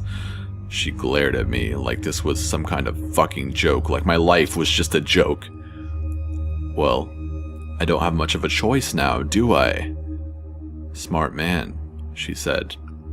Follow me, details will be discussed with you further. We walked towards the parking lot where I saw a black Bentley with dark-tinted windows pull up. It was brand new, not a scratch on it. Looking at the back of it, I see that it has CA exempt plates on it. As I got into the car, she put her hand up to her ear and said, "Stand down, he's cooperating. Return to Point Delta at 22 hours. She started getting in while looking at me. Could you please remove the 9mm from your pants, unchamber the round, and remove the magazine, please? You're not planning on taking it from me, are you? No, sir, it's just a precaution. I'll do it with mine if it'd make you feel better, she said. I don't really care. It seems you have no intentions on killing me, as you could have done so already, and why would you scuff a pretty car like this with my brain matter? She smirked again. You seem to have good intuition. You should fit right in. And so we drove away and headed out of town towards the state line, not knowing what was ahead of me, but too tired and worn out to even care. We arrived in LA about 4 hours later. Having no idea where I was, it was too late to turn back now. Shit, it was too late to turn back the moment I arrived at the park earlier that day. About 20 minutes after we arrived in LA, the woman handed me a folded up bandana, speaking for the first time since I got in the car. Put this on to cover your vision. We do this as a precaution to all new members to ensure the security of our black site. Fine, I said, while tying it behind my head. Am I ever going to know the location of this place? Yes, it's one of our central hubs that serves our needs for a lot of activities. Once we know you're dedicated and have the means to get a job done, we'll let you in on everything, she said. By the way, what's with the CA exempt plates on this thing? I said, while looking into total darkness as the blindfold covered my eyes. I guess I can tell you now. We are part of a larger organization contracted by the government. My heart fucking dropped. What the fuck was this lady on about? The government contracts fucking Hitman agencies? I heard her chuckle under her breath. I guess my face gave away my emotional state again. I see that you didn't expect that. Yes, we are a sub-branch of a larger organization that does military work inside the states for certain organizations in Washington and for major corporations that need others to do the dirty work for them. Like the CIA, FBI, and Department of Homeland Security, I said, eagerly waiting for her answer. Who contracts us is classified to you, and most of all, isn't your concern. Just know that we don't work directly for the government, we just receive funding and support from certain agencies. What the fuck are you talking about? You're a goddamn Hitman agency. You can't possibly expect me to believe that you people are a paramilitary branch of the government, I said, my words coming out of my mouth faster than I could even think. She chuckled again. It's more complicated than you can comprehend at this moment. Our Hitman division is only an extremely small branch of what we do as a whole. The hits people request are given to our operators as a side job for those who request them. It's a way for certain employees to earn a chunk of extra cash on the side while at the same time obtaining skills that improve our other operations. My face was probably priceless at that moment, just the pure disbelief at what I was hearing. If I hadn't heard it from a credible source, I would think I was talking to a nut job. So, the government, or whoever the fuck pays the bills, allows you people to do this shit? It's not that they approve us to do it, she said. It's more like they look the other way during these activities. After all, everything we do is looked down upon by most of the government. We scratch their back and they scratch ours. We provide a necessary service to them, and in return they ignore certain activities that give us extra funding as a group and for individual operators. As she ended her sentence, I heard the driver roll down his window. He said some obvious code words. Opening, I heard a voice say that sounded like it was coming from a speaker. I then heard a gate start to open, metal grinding as it slowly slid open. We're here. Keep your blindfold on until I direct you to take it off. We pulled forward, and then I heard a large garage door start to open. We pulled forward once again, and I heard it close behind me. Now things are going to get real. Now I get to see what my purpose will be and what my future will hold. I heard a door open and the woman get out of the car, followed by a man's voice saying, "So, this is him."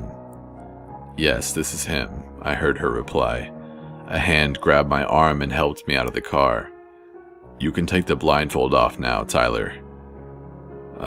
Okay, thanks." I removed the bandana from my face, and what greeted me was a large warehouse, the likes of which I had never seen before. "Okay guys, that's about it for today. I'll continue tomorrow. I gotta get what I've written approved and then I'll upload it. Have a good day, everyone." I had arrived at the warehouse around 5 p.m. or so. As I got out of the car, I was greeted with an amazing sight. On the outside of this warehouse seemed old and rusted from years of being exposed to the elements. Inside, however, was incredibly high-tech, and I could tell not a penny was skimped on purchasing all the latest technology. I was given a quick tour while the lady who I'd talked to earlier was giving me the rundown. Her words were going in one ear and coming out the other as I tried to study every last detail of this massive place. We got to one room and my interest was piqued, as it looked like the goddamn launch room at NASA. A full HD projector was at the front of the room, and behind it were rows and rows of fancy computers streaming with codes and different applications. Each station had a man or a woman in a suit manning them. All of them had headsets on, seemingly finishing up the day's work. I started walking around as the lady who recruited me was in mid-sentence, cut off by my body language showing I was no longer interested in whatever the fuck she was talking about. I was walking around looking at the different monitors, looking at different applications on the various screens that made me think I was on a spaceship. I didn't understand any of it. That was until I got to one man's workstation. Let's call him Mark. Mark was on his headset clicking around on his multi-monitor setup, and I saw something while peeking behind his shoulders on the far left monitor. It was a picture of a little blonde girl. She couldn't have been more than 8 or 9. She had bright blue eyes. She looked a lot like my little sister. It made me smile a little bit. I had to wonder why this picture was on his screen, however. He was on an application. It wasn't like he was on his background or anything. I approached closer and tapped on his shoulder.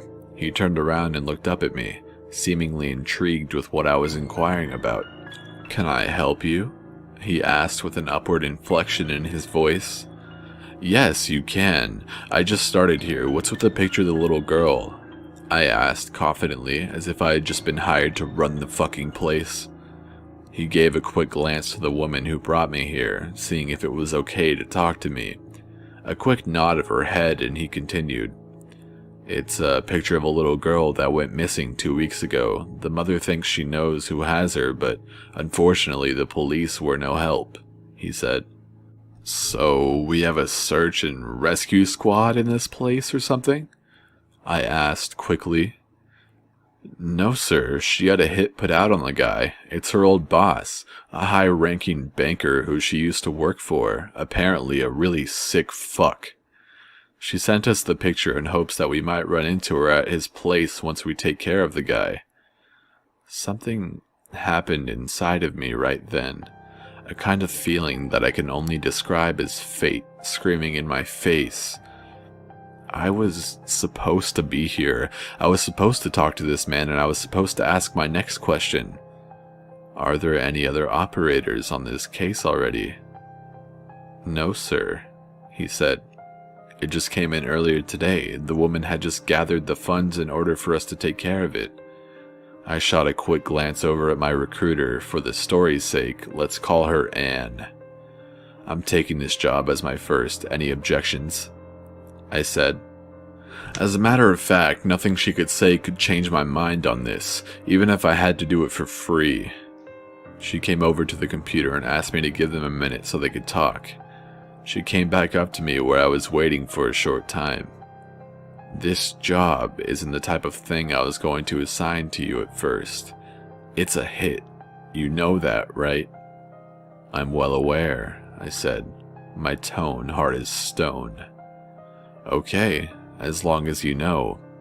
By the way, how come you want this job so badly? I can see it in your eyes, like you knew that girl, she said. She reminds me of my little sister, I said, my eyes becoming heavy and glassy. And I can't stand motherfuckers that have anything to do with harming children. You only have one childhood, one time to be innocent and carefree. People who take that away from them deserve to die, slowly and painfully. I agree. What I'm getting at is even if this man had nothing to do with that little girl's disappearance, you still have to go through with it. You'll have to bear that on your shoulders, she said. She was surprisingly considerate. I realized that. Besides, he's a piece of shit banker. I want to hang his ass just for that. Probably a smug-ass motherfucker. By the way, if any high-up-the-ladder bankers are watching this, no offense, you just happen to really fuck our country and pretty much the world economy, and I don't like your kind. She smiled, and I went back over to the guy's station, ready for the details of the job and ready to pop my hit cherry. As I sat down in an empty chair a few feet away from the man, a printer went off in front of me. It started spitting out information, maps, and schedules of my target. I started smiling again, contemplating my future and the fact that maybe I'd actually want a permanent job here. My thoughts broke when Mark walked in front of me and grabbed the papers. He returned to his desk, labeling some of the files and ordering them to make it more accessible for me. He grabbed a manila folder in one of those drawers and put the stack of papers in it. Ah, how that folder brought back memories of how I got into this whole mess. He handed it to me with a serious face before saying, "Good luck." I stood up and followed Anna's cue to follow her. We exited the room and started walking down a very long, white hallway. She turned her head slightly to speak to me. "When do you want to do this job? Tomorrow would probably be best so you can get your head straight and focus." "Tonight," I shot out. "It's already 6:30, she said, stopping to see if I was serious. "You want to take care of this in the next few hours?" "Yes," I said. "I want this fucker now." I gave her a quick wink. My bloodlust for this man isn't going to quell until he's dead. She chuckled a bit. "Well, if you say so. It's not like it's your first time killing someone." Flashbacks hit me like a brick wall. Everything that had occurred in the past month or so came flooding into my brain like a summer monsoon. "You okay?" she asked, looking at me as I was lost in my own brain. "Yeah, I'm fine. You guys got an armory around this building?" She smiled, that grin coming back to her face that I'd seen earlier returned for a moment. "Yes, I'll show you the way." "After you," I retorted. I had brought none of my weapons with me since I was pretty much swept away to LA without a second's notice. We arrived at a steel door, a man behind a clear bulletproof glass window eyeing me as we approached. "Hey Stan, can you let us in?" she said. "Sure thing, Anne. Who's the new kid?" he asked hesitantly. "Mike's replacement," she said quickly. A weird mix of hatred and amazement washed over his face. I stared into his eyes, knowing this man had known Mike. "Sorry," I muttered softly. No words had to be exchanged, I already knew. "Were you friends?" I asked quietly. "Drinking buddies, really. No one is friends around here. After all, we're not technically supposed to know each other." He went out after pounding half a bottle of Jack, just to let you know. His scowl turned into a slight smile. He would have wanted it that way, muttering to himself with a gleam of remembrance in his eyes. Suddenly, he pushed a button and the door slid quickly open, revealing a sight that struck me with pure awe. Rows and rows of guns, ammo, and high-tech special ops gear glimmering in the fluorescent lighting. "Take your pick," Anna said, smiling while looking at my face. I wish I could have seen my reaction, probably only rivaled by a little kid arriving with his parents for the first time to a candy store. I started walking down the aisles, admiring at the massive collection of big kid toys that were in stock. "We have a strict protocol when checking out guns and gadgets," she said. "I'll update you with everything after you get back from your job. For now, just pick out what you want and I'll handle the paperwork when you get back." "Sounds good to me," I said. A short summary of everything that I got. 2 handguns, 2 suppressors, night vision goggles, a box of ammo, 4 extra mags, a black backpack, bolt cutters, a burglary kit, rope, black gloves, a military-grade knife, a military-grade axe, 3 flash grenades, a medical kit with EPI pens, and a slick black suit that seemed to be tailored just for me. There were a few other odds and ends. I just don't feel like diving into my memory and trying to type all of the items out. I headed for the door again. "You're planning on having quite a night tonight, aren't you?" Anne said, quickly following behind me. "If I get my way, yes. Yes, I am." The last few words trailing off under my breath. A metal box opened up underneath the glass window on the inside of the armory. Inside of it was a clipboard with a handful of papers clamped down on it. "I'll take care of the boring stuff for now. Just sign here saying that you were the one who checked these items out." I signed quickly, eager to get this started. "Stan, I'll be bringing this back tomorrow morning when I get in. I gotta show the newbie the process," she said. Stan gave her a quick nod and the door opened up. I flew out of it before realizing I didn't have a car at the moment. I turned around to look at Anne, not noticing me while flipping through the paperwork attached to the clipboard. She looked up at me. "Yes?" "Car. I need a car," I said, stuttering a little bit. "Oh, yes, that had slipped my mind. Follow me again." She led me around a few corridors out into what seemed like the back of the warehouse. We went through a door into a large indoor garage filled with black cars and SUVs of all shapes and sizes.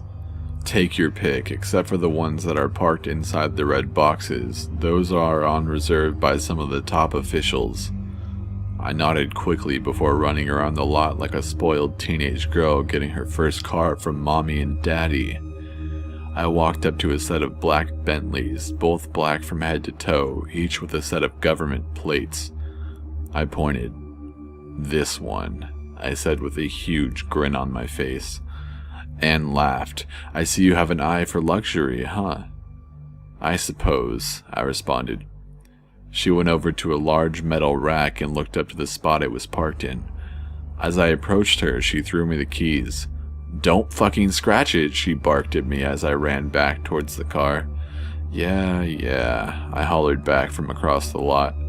I opened the trunk and put everything in there, ready to get the night started. As I headed for the garage door, I noticed Anne waving me to drive over to her. I rolled down the window and stopped right beside her. Here's the address to where you're going to meet me when you're all done with this. She handed me a cell phone with an address written down in the default notes app. We'll be meeting you here 20 minutes after you call us to retrieve the car and take you back here to return the gear. I gave her a quick nod. As I was about to roll the window back up, she put a hand on it. I don't have to remind you that we won't think twice about putting you 6 feet under if you happen to ditch us. We normally need to build up trust with new operators before sending them out. However, I have an inclination that you won't be going anywhere, she said, looking me dead in the eyes. I know, I said. I'm not going anywhere. She took her hand off the windowsill and the garage door started to open. I sped off, a setting sun illuminating a pink and purple sky greeting me as day turned into night. I parked at a local pizza joint to look over the notes. I grabbed a slice to eat while reviewing everything in the file I was given. We'll call the guy Ralph.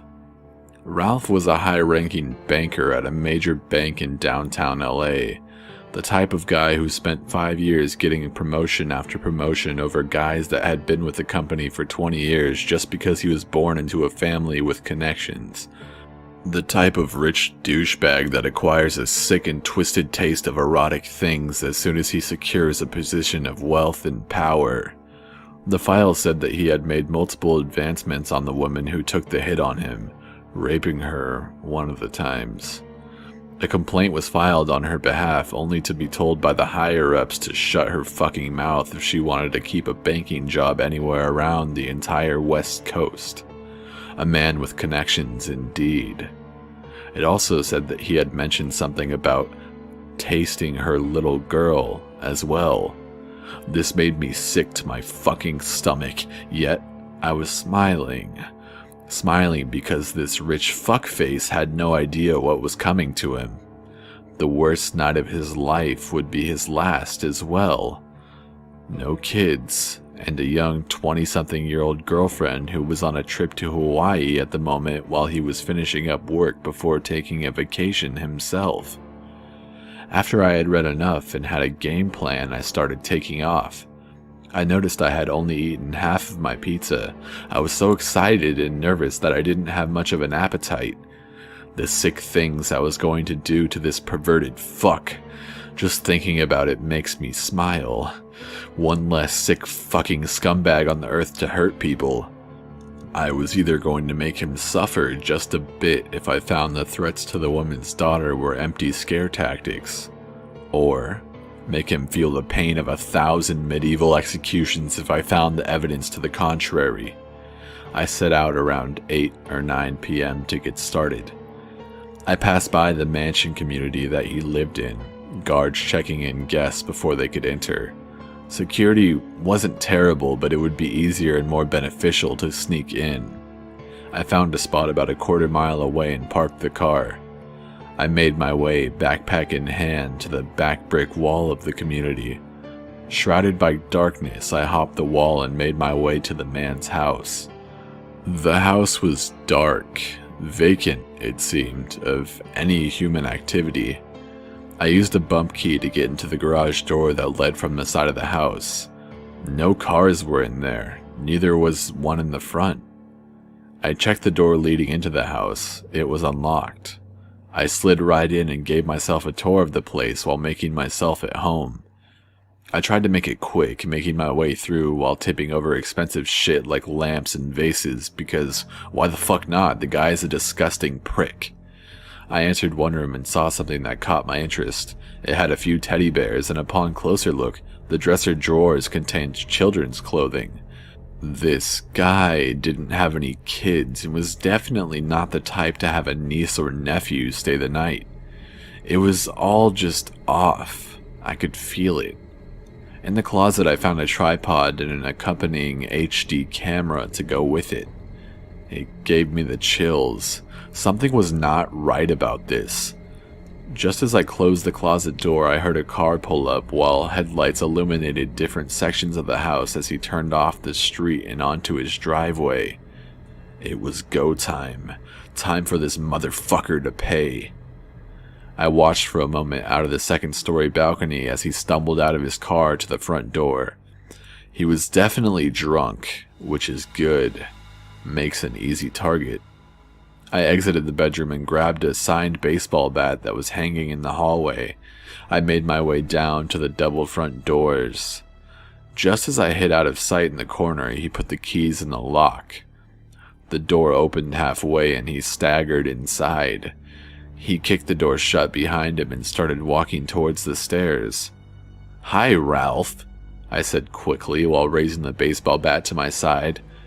His eyes widened like a deer in the headlights, realizing that someone was inside of his house who wasn't supposed to be there. Before he could do anything, I swung and knocked him straight on the side of his head, slightly above his temple. He hit the ground instantly, letting out a mix between a grunt and a whimper. He turned his head slightly, trying to get a good look at me. I pulled the rope out of my backpack and tied him up as tight as I could. Those knot tying lessons in Boy Scouts really came in handy now, didn't they? I got him into the guest bathroom downstairs and tied him up to the sink. He was fading in and out of consciousness, but he was starting to come to. I put a gag in his mouth and duct taped it shut, then searched his pockets. He was looking at me, his eyes not quite able to focus on me or what was going on as I leaned down and lifted up his chin. I looked him right in the eyes. "Hey, Ralphie, buddy, how's it hanging?" The only thing I could hear was his muffled attempts to speak, probably to plead with me, telling me to take what I want and leave. "Don't worry, buddy. I'm not here to rob you. I'm here for something else," I said in a cheery, upbeat tone. "I'm here for her," as I pulled out a picture of the little girl. His eyes widened, showing the realization of understanding what was going on, knowing how fucked he actually was. More muffled pleads followed. "You don't happen to have her, do you, buddy?" A shake of the head told me no, but I knew he was full of fucking shit. After all, he's a goddamn executive banker. See, here's the thing. I don't really believe you. I have a few sources that say you do have her. His eyes dropped to the tile floor below, refusing to look at me. I picked his chin up again and stared into his eyes.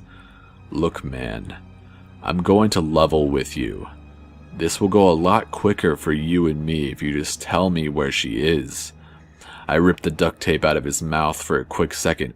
"I don't have her," he said, the desperation gushing from his mouth. I hit him straight in the nose a few times and heard a break, the crunch slightly muffled by his cries of pain. "See? I don't believe you. Like I said, I know you have her. I guess I'm going to have to go look for her. You sit tight." I chuckled a bit. "Oh, who am I kidding? You're not going anywhere." My happy-go-lucky smile slowly destroying his soul, the situation he was in seeping into him bit by bit. I put the duct tape on his mouth again and secured him even tighter to the sink, his hands and feet bound tightly as to make sure he couldn't escape. I searched all around the house to no avail. I even searched the attic and didn't find anything. I was checking out one of the upstairs rooms in the back of the house again and looked out into the backyard. I saw a huge shed that was more of a guest house than a shed sitting on the opposite side of the pool. I went downstairs and opened the bathroom door once more. "I'll be right back, buddy, just gotta go check something out," giving him a small wink as I shut the door again. I went out to the backyard and walked towards the shed. An ominous feeling hit me as I grabbed the door to open it. I opened the door to see a beautiful project car sitting inside. It was a '69 Mustang GT Cobra, I believe.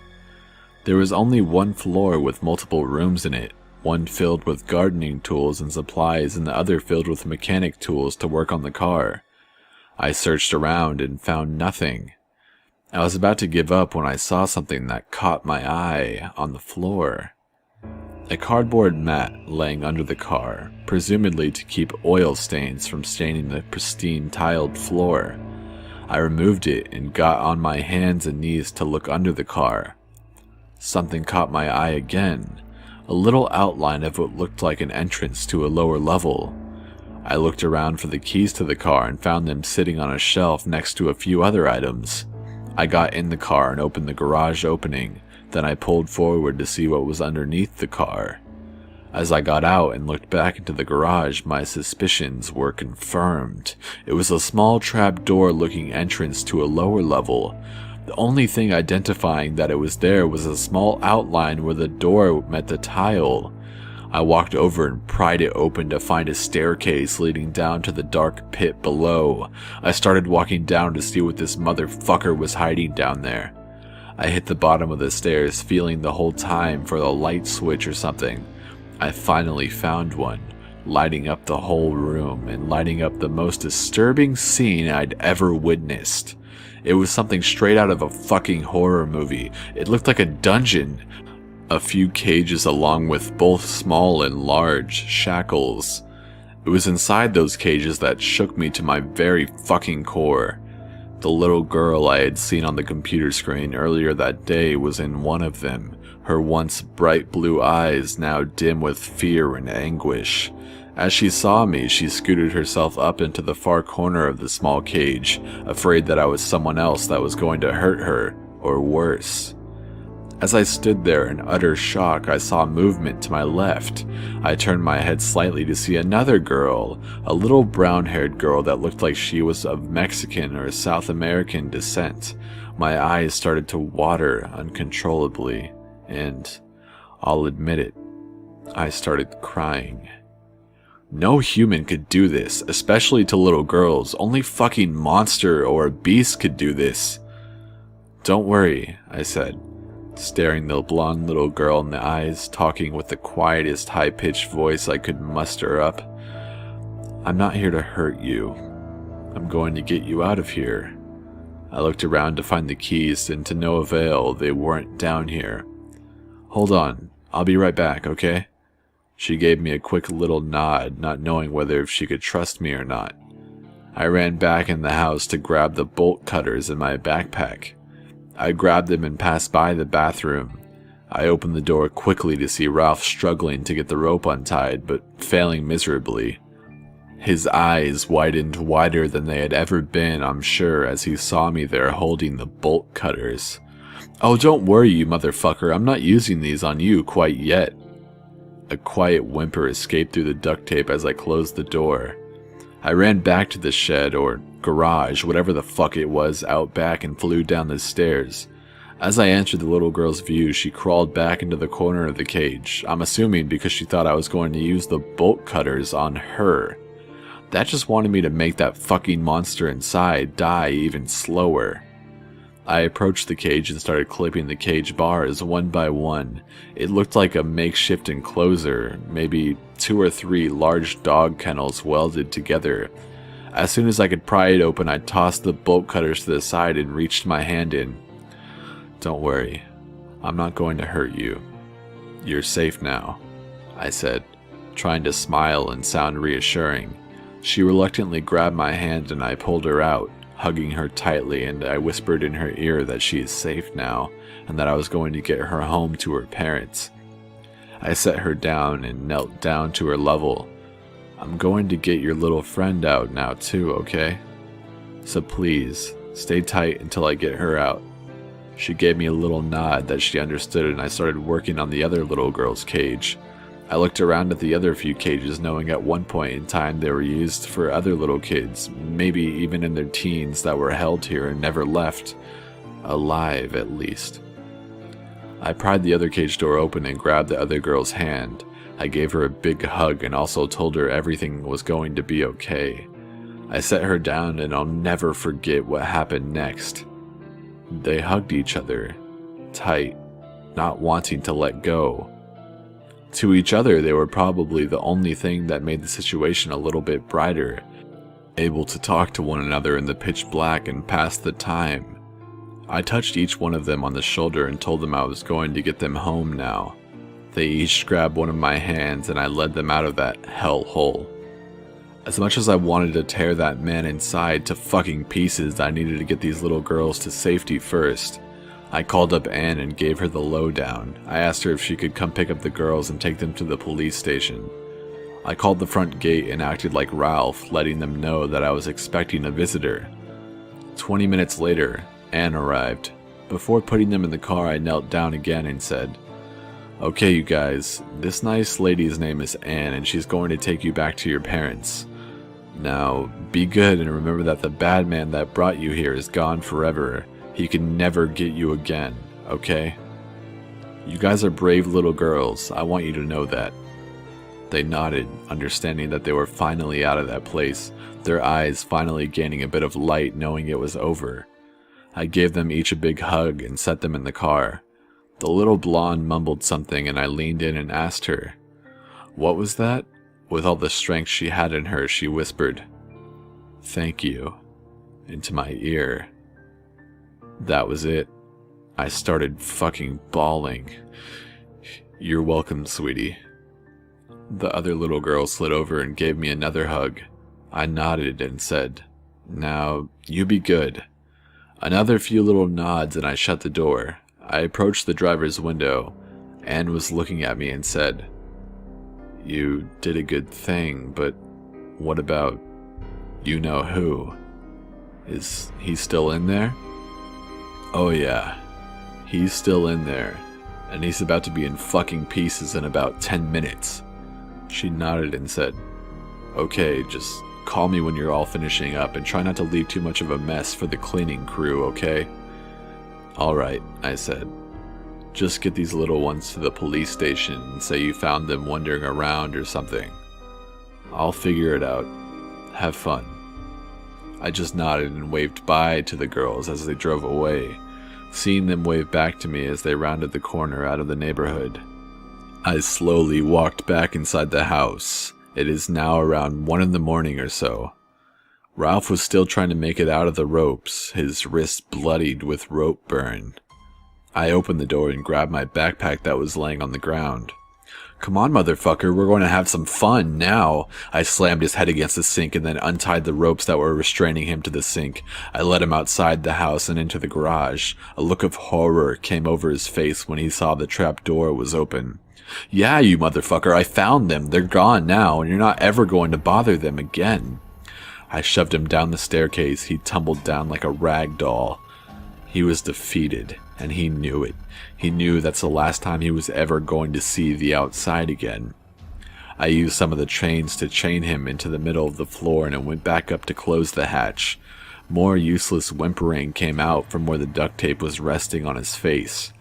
I ripped it off again and threw it to the side. I wanted to hear him scream and beg for mercy. The mercy he never even thought twice about giving the countless people he held down here. "Please, I was forced to do this. It wasn't my fault, I swear." He kept on and on. I grabbed his broken nose and twisted it sideways, the pain instantly transmitting to his brain. "We're just getting started, my friend. Karma's a bitch." He slumped down, looking like a sorry-ass sack of potatoes. "Please, God," he pleaded. "Please let me live. I don't want to die." I popped a cap to one of those EPI pins and jammed it into his leg. While injecting it into him, I looked him into his eyes once more and said, "I'm the only God with you right now." I'm warning you right now, shit is about to get real and very fucking graphic. I'm not sparing a single detail with what happened, what I did to that sick fuck. So if you're not very good with gore, I'd suggest turning back now. I took my 9mm and screwed a suppressor on it. I held up his right foot. Boom! 3 shots in between his ankle and his Achilles tendon. I did the same for his left foot. I then threaded my remaining rope through the holes and hung him from the piping on the ceiling. While he was hanging there upside down, I took the bolt cutters and severed the tendons on the back of his knees.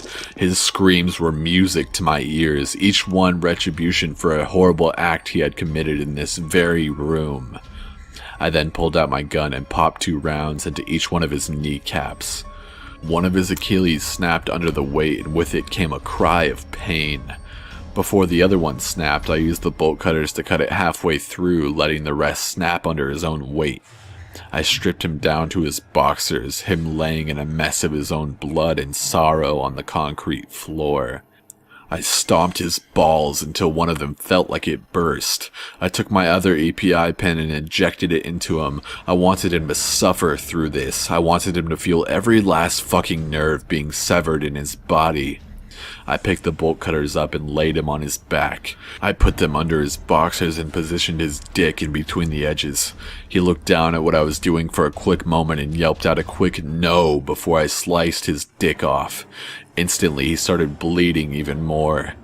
Finally, I put my gloves on and found his severed dick. I picked it up and forced his mouth open. I shoved it in there and taped it shut. He was going to eat his own fucking dick, just like I'm sure he's made other people do. I sat against the wall watching the life drain from his eyes. Lastly, I went back up the stairs and grabbed some fuel from the garage. I slowly poured it all over his body, getting it in all of his wounds. I packed up what I had left into my backpack and put it on. You brought this on yourself. I hope you fucking understand that in your last minute of life. Worthless fucking scum. I spit on him and then led a fat trail of gas to the beginning of the staircase. I set it ablaze and watched as the flames engulfed him, swallowing him whole. He was going to be taken from hell on earth to actual hell. As he wailed and screamed, I ascended the steps. I called Anne and told her it was done, and that I was on my way, and then I closed the hatch, hopped the wall, and left. All evidence was cleaned up by a disposal team within the next hour. I kind of feel bad for leaving such a mess. Well, that's it for tonight, everyone. Some of you may think I'm a fucking psychopath who has real problems. Others may think my actions were justified. I think he had it coming. He deserved every last fucking second of that night. I may see him in hell one day. Who knows? I will have to pay for my sins one way or another. All I know is that karma's a bitch. I was just the person who happened to deliver that karma in this instance. This was the most brutal case, but it was my first. One more sick motherfucker is off the planet, and I say good riddance. Until next time, everyone. Until next time.